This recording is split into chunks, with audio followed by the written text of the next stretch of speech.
أعوذ بالله من الشيطان الرجيم. بسم الله الرحمن الرحيم. وَلَقَدْ آتَيْنَا لُقْمَانَ الْحِكْمَةَ أَنِ اشْكُرْ لِلَّهِ وَمَنْ يَشْكُرْ فَإِنَّمَا يَشْكُرُ لِنَفْسِهِ وَمَنْ كَفَرَ فَإِنَّ اللَّهَ غَنِيٌّ حَمِيدٌ. وَإِذْ قَالَ لُقْمَانُ لِابْنِهِ وَهُوَ يَعِظُهُ يَا بُنَيَّ لَا تُشْرِكْ بِاللَّهِ إِنَّ الشِّرْكَ لَظُلْمٌ عَظِيمٌ. وَوَصَّيْنَا الْإِنسَانَ بِوَالِدَيْهِ حَمَلَتْهُ أُمُّهُ وَهْنًا عَلَى وَهْنٍ وَفِصَالُهُ فِي عَامَيْنِ أَنِ اشْكُرْ لِي وَلِوَالِدَيْكَ إِلَيَّ الْمَصِيرُ.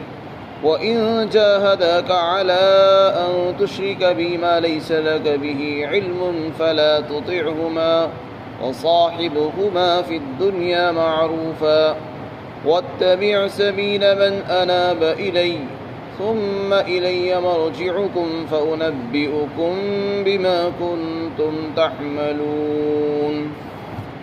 اور یقیناً ہم نے لقمان علیہ السلام کو دانائی عطا فرمائی اور اس بات کا حکم دیا کہ تم اللہ کا شکر ادا کرو، اور جو شخص اللہ کا شکر ادا کرتا ہے تو وہ صرف اپنے ہی فائدے کے لیے اور اپنی ہی ذات کے نفع کے لیے شکر ادا کرتا ہے، اور جو شخص ناشکری کرے گا تو اللہ بے نیاز ہے اور قابل تعریف ہے. اس وقت کو یاد کرو جب لقمان نے اپنے بیٹے کو نصیحت کرتے ہوئے فرمایا، اے بیٹا، اللہ کے ساتھ شرک مت کرنا، یقیناً شرک بہت بڑا ظلم ہے. اور ہم نے انسان کو اس کے والدین کے بارے میں تاکید فرمائی ہے، کیونکہ اس کی ماں نے اس کو کمزوری پر کمزوری برداشت کر کے پیٹ میں رکھا ہے، اور اس کا دودھ چھوٹنا 2 سال کے اندر ہوا ہے.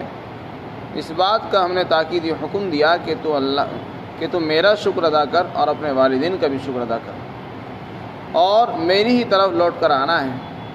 اور اگر تجھ کو تیرے والدین اس بات پر زور دیں اور مجبور کریں کہ تو میرے ساتھ کسی ایسی چیز کو شریک کرے جس کا تجھے بھی علم نہیں ہے تو ان کی بات مت ماننا، اور دنیا کے اندر ان کا ساتھی بنا رہنا معروف طریقے پر، اور جو شخص میری طرف رجوع کرتا ہو اس کے طریقے پر چلنا، اس کی اتباع کرنا، اور پھر میری ہی طرف تم سب کو لوٹ کر آنا ہے، اور جو تم اعمال کرتے تھے میں تمہارے کاموں کے بارے میں تم کو بتاؤں گا. یہاں پر اللہ تعالیٰ نے حضرت لقمان کے بارے میں یہ فرمایا کہ ہم نے ان کو حکمت اور دانائی عطا فرمائی، اور پھر حضرت لقمان کی اپنے بیٹے کو وصیت اور نصیحت بھی ذکر فرمائی ہے. سب سے پہلا سوال تو یہ کہ لقمان کون ہیں؟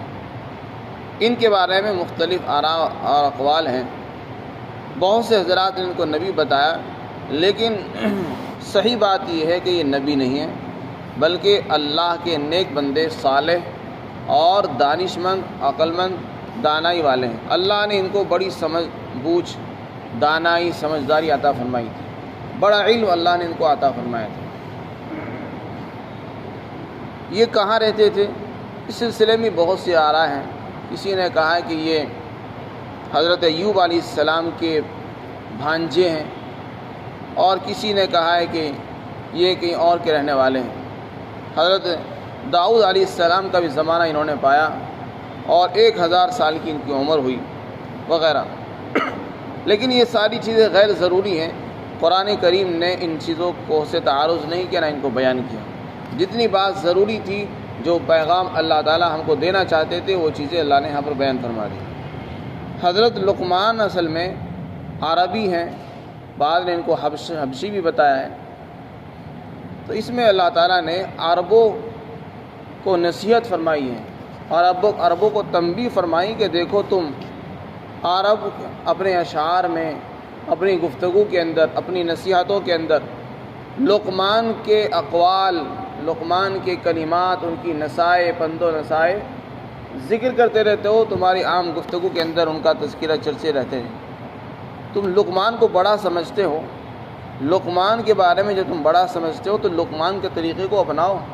انہوں نے شرک کے بارے میں کیا کہا ہے؟ انہوں نے شرک کو ظلم عظیم بتایا ہے، اور تم شرک اختیار کرتے ہو، حالانکہ وہ بھی تمہارے ہی خاندان کے لوگ ہیں۔ چنانچہ اللہ تعالیٰ فرماتے ہیں کہ ہم نے لقمان کو حکمت یعنی دانائی عطا فرمائی۔ اس سے کیا مراد ہے؟ حضرت ابن عباس فرماتے ہیں اس سے سمجھ بوجھ مراد ہے، اور امام راضی فرماتے ہیں اس سے علم کے مطابق عمل کرنا مراد ہے۔ پھر اللہ نے ان کو حکم دیا تھا کہ میرا شکر ادا کیجیے۔ اب سوال یہ ہے کہ اللہ تعالیٰ جب کسی بندے کو حکم دیتے ہیں وہ وحی کے ذریعے سے ہوتا ہے، اور جس کے پاس وحی آتی ہے وہ نبی ہوتا ہے، تو اس سے تو پتہ چلتا ہے کہ وہ نبی ہیں۔ تو جواب یہ ہے کہ اللہ تعالیٰ نے ان کو حکم ضرور دیا ہے، لیکن حکم یا تو کسی اور نبی کے ذریعے سے دیا ہے، ان کو ڈائریکٹ نہیں دیا، بلکہ ان کے زمانے کے نبی کے ذریعے سے واسطے سے ان کو پہنچایا، یا وحی کے اور بھی دوسرے طریقے قرآن کریم میں ذکر کیے گئے ہیں۔ وحی کا ایک طریقہ تو یہ کہ اللہ تعالیٰ براہ راست کوئی فرشتہ بھیجے، اور ایک طریقہ یہ ہے کہ الہام فرما دے، یعنی کسی کے دل میں کوئی بات اللہ تعالیٰ اوپر سے اتار دیتے ہیں، ڈال دیتے ہیں، اس کو بھی وحی کہتے ہیں۔ تو اللہ تعالیٰ نے بذریعہ الہام ان کو حکم دیا کہ تم میرا شکر ادا کرو۔ کس بات کا شکر ادا کرنا ہے؟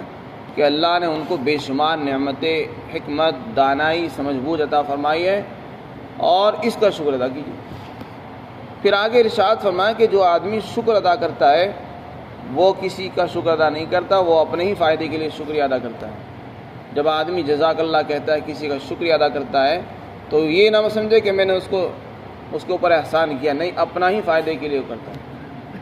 اللہ تعالیٰ فرماتے ہیں کہ تم کو میرے شکریہ ادا کرنے کا حکم ملا ہے، اس سے یہ مت سمجھو کہ تم نے خدا پر بہت بڑا احسان کر دیا، کہ بلکہ جو کچھ کرو گے اپنے ہی فائدے کے لیے کرو گے۔ اللہ کو کسی کے شکر کی حاجت نہیں ہے۔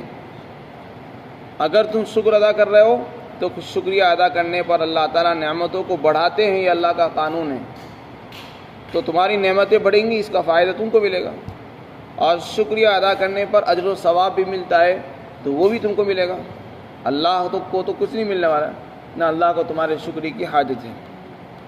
البتہ اللہ کا شکر ادا کرنے سے بندے کا پتہ چلتا ہے کہ بندہ کیسا ہے۔ بندہ اللہ کا فرما بردار ہے، نعمتوں کا قدردان ہے، وہ اپنے محسن کو پہچانتا ہے کہ جس نے میرے اوپر احسان کیا ہے وہ کون ہے۔ بس اللہ تعالیٰ تو یہ دیکھنا چاہتے ہیں اپنے محسن کو مانتا بھی ہے یا نہیں مانتا۔ پھر آگے ارشاد فرمایا جو لوگ ناشکری کرتے ہیں تو وہ کسی کا نقصان نہیں کرتے، اپنا ہی کرتے ہیں۔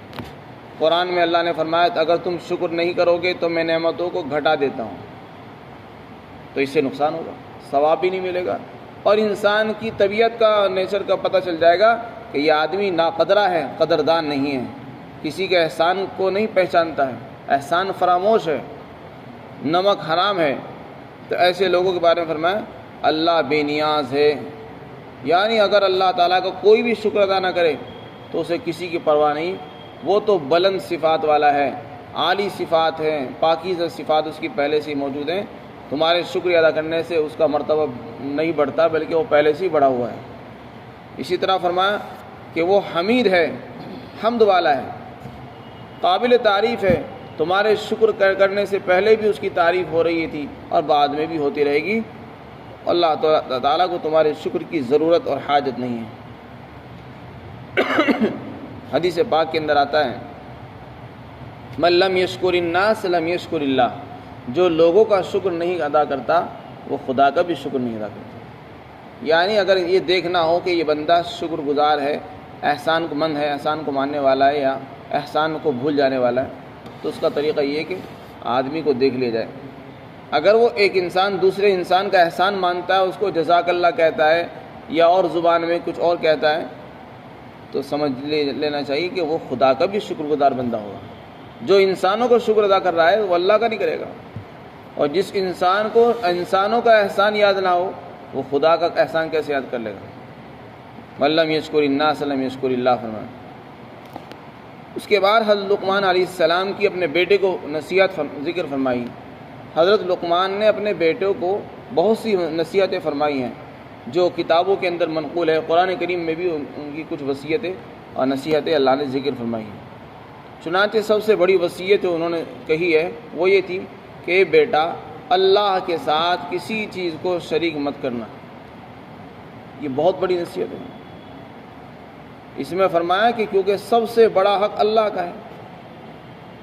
اس نے انسان کو پیدا کیا ہے, ایک ناپاک قطرے سے اس کو جنم دیا, خون بنایا, خون سے اس کو گوشت کا ٹکڑا بنایا, پھر اس کے اندر ہڈیاں چڑھائی, پھر اس سے اس کی آنکھ, ناک, کان, ہاتھ پیر بنائے, پھر اس میں جان ڈالی, اور پھر وہ 9 مہینے کے عرصے کے بعد دنیا میں آیا. اس نے آنکھیں کھولی اور ایک دم سے وہ کھڑا نہیں ہوا بلکہ محتاج تھا. اللہ نے اس کی پرورش فرمائی یہاں تک کہ وہ جوان ہو جاتا ہے. تو اس کو اللہ کا شکر ادا کرنا چاہیے. جس ذات نے اس کو پالا ہے, جس ذات نے اس کو پیدا کیا, اسی کو کھلایا ہے, پلا رہا ہے, اس کو انسان بھول جائے, اس سے بڑی ناشکری کچھ نہیں ہو سکتی.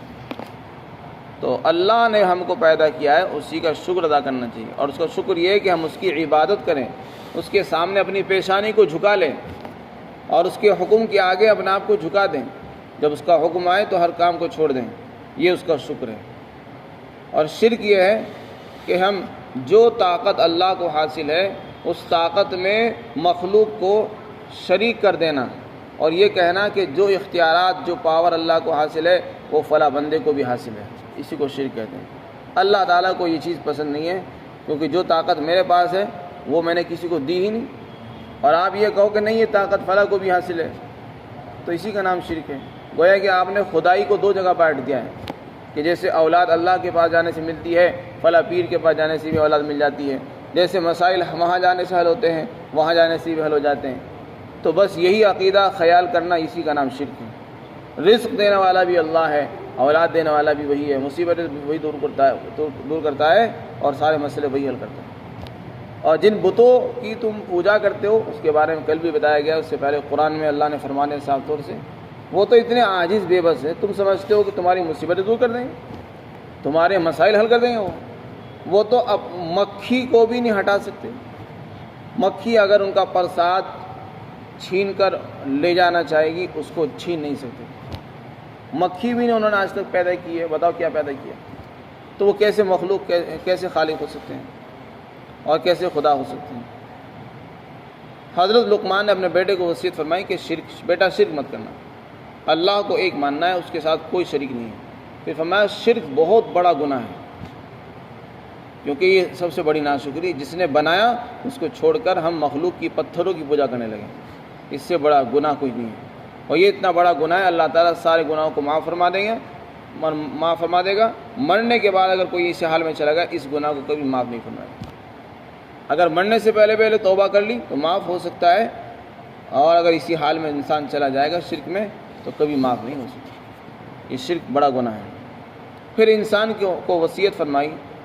انسان کے بارے میں اللہ نے ذکر کیا کہ اے انسان کو ہم نے اس کے والدین کے بارے میں بہت سے احکامات دیے ہیں, اور ایک حکم یہ دیا کہ تم میرا بھی شکر ادا کرنا, اپنے والدین کا بھی شکر ادا کرنا.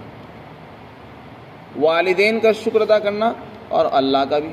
اللہ کا کیوں کرنا ہے؟ کیونکہ سب سے بڑا حق تو اللہ کا ہے.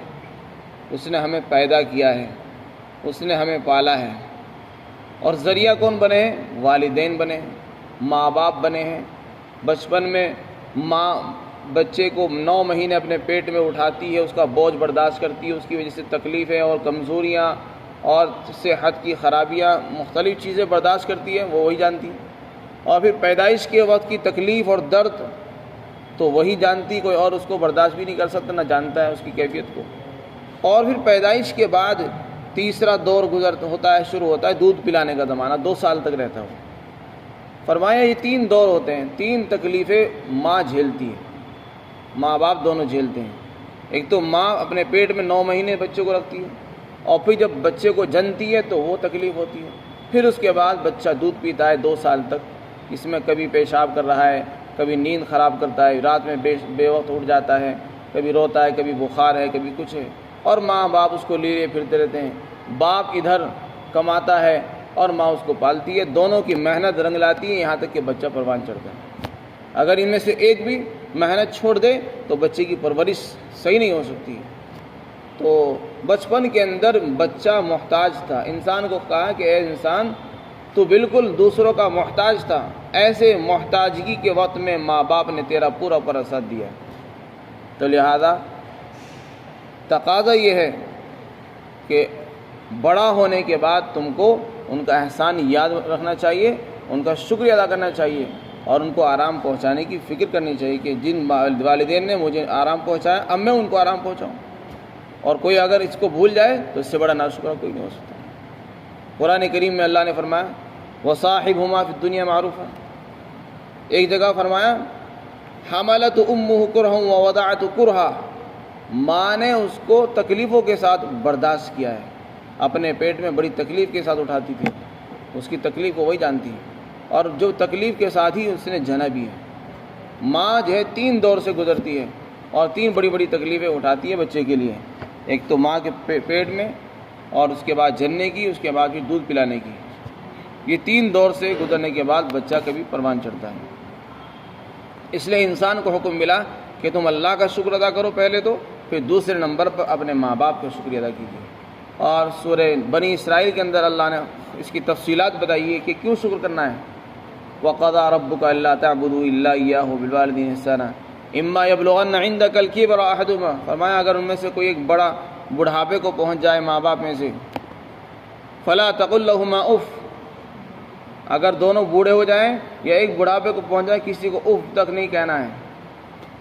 وَقُل لَّهُمَا قَوْلًا كَرِيمًا، اور ان سے نرم لہجے میں بات کرنی ہے۔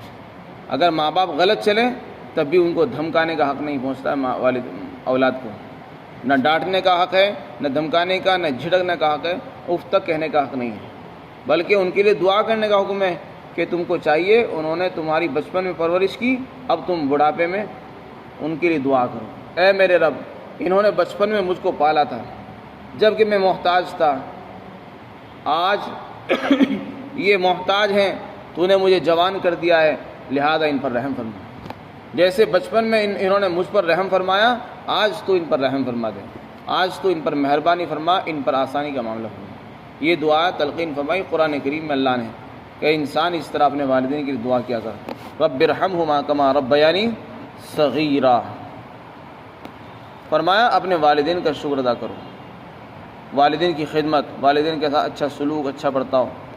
یہاں تک لکھا ہے کہ اگر تمہارے والدین مشرک ہیں، مسلمان نہیں ہیں، اور تمہارا دین اسلام ہے، ان کا دین کچھ اور ہے، تب بھی وہ ماں باپ ہیں، ان کا حق جب بھی تمہارے اوپر ہے، اگر وہ مسلمان نہیں ہے تب بھی۔ اب کیا کرنا ہے؟ کیا ان کا کہنا مانا جائے گا؟ فرمایا اگر وہ مشرک ہوں اور تم کو کہیں کہ تم اپنا دین چھوڑ کر تم بھی مشرک بن جاؤ، فرمایا اس معاملے میں تو ان کی بات نہیں مانی جائے گی، البتہ دنیا کے معاملات میں ان کے ساتھ اچھا برتاؤ کرنا، ان کی خدمت کرنا، ان کو کھلانا، ان کو پلانا، اور ان کی خدمت کرنا، ان کا ساتھ دینا، یہ پھر بھی حکم ہے۔ البتہ دین کے معاملے میں ان کی بات نہیں مانی جائے گی، کیونکہ دین کے معاملے میں وہ غلط چلائیں گے آپ کو، اور آپ جو ہے دین چھوڑ بیٹھیں گے، ماں کی محبت کی وجہ سے نقصان آپ کا اپنا ہوگا۔ تو کہیں ایسا نہ ہو کہ ماں باپ کی مشرک اور شرک کی وجہ سے آپ بھی انہی کے طریقے پر چل پڑو اور یہ کہنے لگو کہ ہم نے تو اپنے ماں باپ کو اسی طریقے پر پایا ہے، لہذا ہم تو ماں باپ کے دین پر چلیں گے، تو اس سے تمہاری آخرت تباہ برباد ہو جائے گی۔ اپنی آخرت کو بچانے کے لیے ضروری ہے کہ تم دین کو اختیار کرو۔ اس کے بعد انسان کو نیک بنا رہنے کا اور نیکیوں پر قائم رہنے کا طریقہ بتایا کہ اگر ہم نیک بننا چاہتے تو کیا کرنا چاہیے۔ ہمارے سامنے کوئی نبی نہیں ہے، ہمارے سامنے صحابہ نہیں ہیں، ہمارے سامنے تابعین بھی نہیں ہیں، اللہ کے نیک بندے ہیں وہ سب چلے گئے، اب کیا کرنا ہے ہم کو، ہم کیسے نیک بنیں گے، نیکیوں پر کیسے چلیں گے؟ فرمایا اس کے لیے ماحول کی ضرورت ہے۔ اب آپ دنیا میں اپنے ارد گرد، اپنے اطراف میں نظر دوڑاؤ اور یہ دیکھو اللہ کے نیک بندے کون ہیں، جو اللہ کی طرف رجوع کرنے والے ہیں، جو سنتوں کا اتباع کرتے ہیں، جو اللہ ہی اللہ کرنے والے ہیں، ایسے لوگوں کے راستے پر چلیے، ان کے پاس رہیے، ان کے صحبت میں رہنے سے تم نیک بن جاؤ گے، نیکیوں پر ثابت قدمی ملے گی، کیونکہ ماحول کا اثر پڑتا ہے۔ انسان بروں کے ماحول میں رہے گا برا بن جاتا ہے، نیک لوگوں کی صحبت میں رہے گا تو نیک بن جائے گا۔ صحبت صالح تورا صالح کنند، صحبت طالح تورا طالح کنند۔ نیک لوگوں کی صحبت تم کو نیک بنا دے گی اور برے لوگوں کی صحبت تم کو برا بنا دے گی۔ ایک انسان شرابی کی صحبت میں بیٹھے تو اس کو ایک دن شراب کی لت لگ ہی جاتی ہے، بیڑی سگریٹ پینے والوں کی صحبت میں بیٹھنے سے بیڑی کی عادت ہو ہی جائے گی، اور اگر عادت نہیں بھی ہوگی تو انسان اس کو برا بھی نہیں سمجھے گا۔ ان کے صحبت میں رہنے کا اثر یہ ہوتا ہے۔ اسی طرح نیک لوگوں کی، اللہ والوں کی صحبت میں رہنے سے انسان کو نیکیوں کا شوق پیدا ہوتا ہے اور نیک انسان بنا رہتا ہے، نیکیوں پر قائم رہنے کا اس کو حوصلہ مل جاتا ہے۔